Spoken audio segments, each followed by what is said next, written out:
Now let's look at international payment settings. You should only have destination countries active for international payments that you need to make regularly. Fraudsters attempt to send money to other countries to make it harder to recover, and restricting the countries you can pay to can help protect against this. To manage your destination countries, click Administration, then Manage Payment Preferences. Scroll down to Payment Destination Settings and click Edit. Explore the alphabetical sections and tick just the countries you need. Click Review Changes, then Confirm and Approve Changes.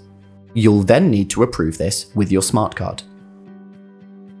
If you need to make an ad hoc payment to a new country, you can always add it, make the payment, and then remove the country after approval using the same steps.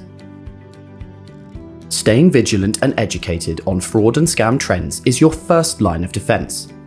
We have resources to help you and your team on our Security Center.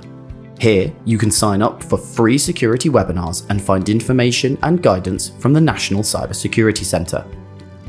You can also start a chat with Cora in Bankline for security help at any time.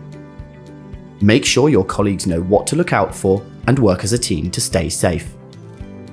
Visit rbs.co.uk/business/security to find out more. Together, we'll beat the fraudsters.